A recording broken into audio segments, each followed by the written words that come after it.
Chapter 2. Chichikov had been in town more than a week, going to receptions and dinners, and having what might be described as a very pleasant time.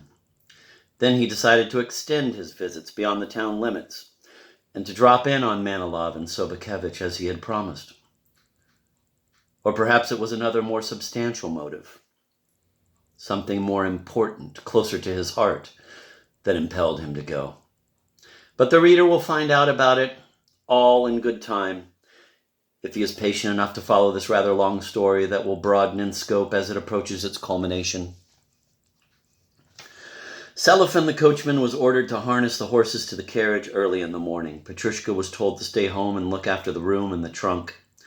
Now, the reader might well make the acquaintance of these two serfs of Chichikov's, although, of course, they are not important characters and could be called secondary or even less.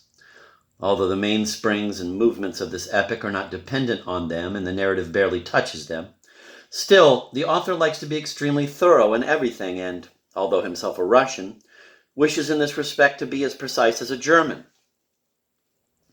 And anyway, it will take up only a little time and space because there is no need to add much to what the reader already knows, i.e. that Petrushka went around in a rather loose-fitting hand-me-down brown frock coat and had, as is customary with people of his calling, a large nose and lips. By nature he was more taciturn than talkative and even had a noble impulse toward learning, that is, the reading of books, although he was not in the least concerned with what they had to impart. It made absolutely no difference to him whether he read the adventures of a lovelorn hero, a child's primer, or a prayer book. He read everything with equal attention, and had a treatise on chemistry fallen into his hands, he wouldn't have spurned it. It wasn't what he read that pleased him, but rather the reading itself. The fact that a word of some kind somehow always came out of the letters, although sometimes God alone knew just what it meant. His reading was usually performed in a supine position, stretched out on his bed in the anteroom, and because of this his mattress had become as kneaded and thin as a dough cake. Besides his passion for reading, he had two other peculiarities. He slept just as he was, without undressing, coat and all, and he carried around with him his own personal aura, a peculiar smell, somewhat redolent of crowded quarters, so that it was enough for him to move his bed and his belongings even into a formerly uninhabited room, and right away it seemed as if people had been living there for years. Being rather sensitive and, on occasion, downright squeamish, Chichikov, on taking in a breath of air through a fresh nose in the morning, would screw up his face, shake his head, and remark, "Damn it, man, what's the matter with you? You must be sweating or something. Couldn't you pay a visit to the bathhouse at least?" Petrushka wouldn't answer, but instead would become very busy with something, either taking a brush to his master's frock coat or simply straightening something or other, probably thinking, "You can talk, you who keep repeating the same thing 40 times over." God knows, it's hard to imagine what a household serf thinks about when his master tells him off. And, for now, enough of Petrushka. The coachman Selifan was quite different, but the author is quite conscience-stricken at taking up so much of his reader's time with lower-class people, aware as he is of their reluctance to get to know such types. That's a Russian for you.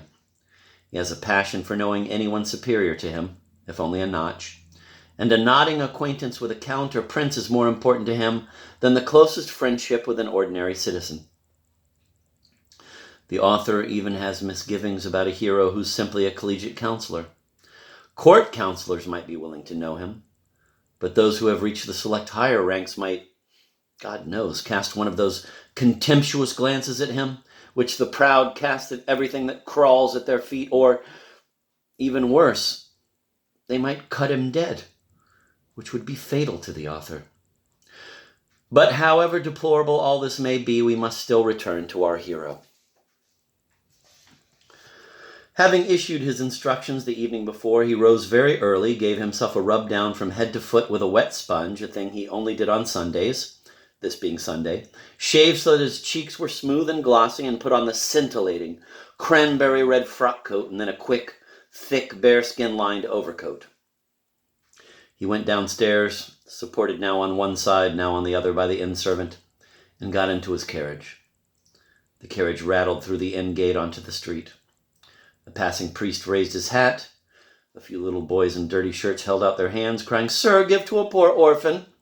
The coachman, noticing one of them trying to jump up on the back step, swung his whip at him, and the carriage set off, bouncing over the cobbles.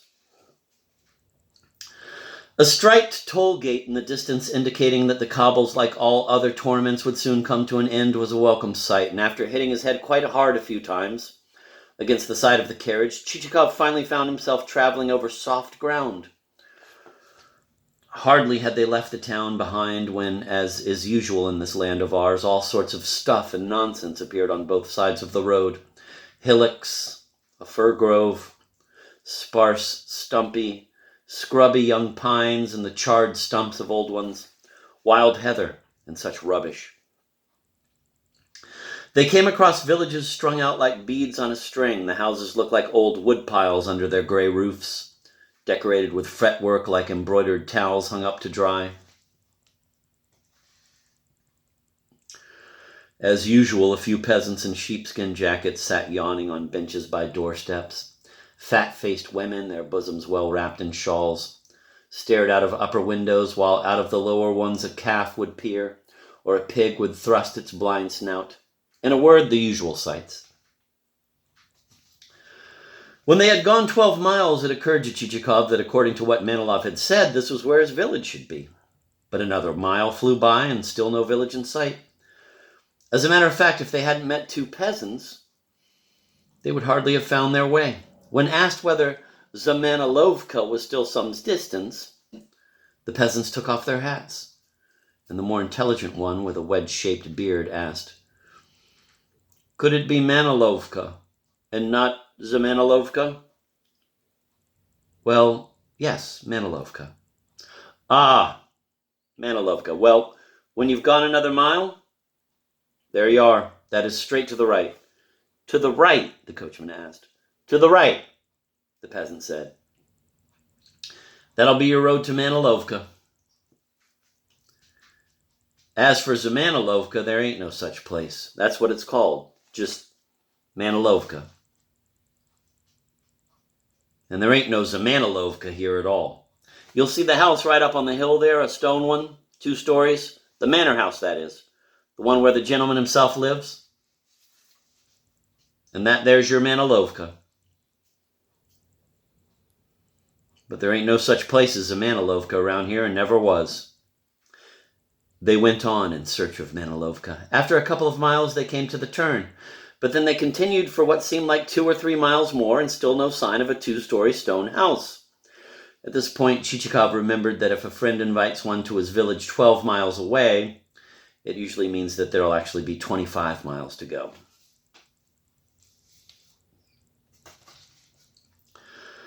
The village of Manilovka would hardly have attracted many people by its location. The manor house stood by itself in the open on a hill, exposed to every wind that might take it into its head to blow.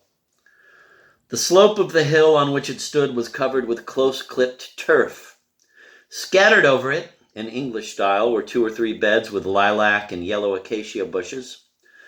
Clusters of 5 or 6 birches raised their sparse, small-leaf tops here and there. Under 2 of these trees one could discern a summer house with a low green cupola, pale blue wooden columns, and an inscription which read, "Temple of Solitary Meditation,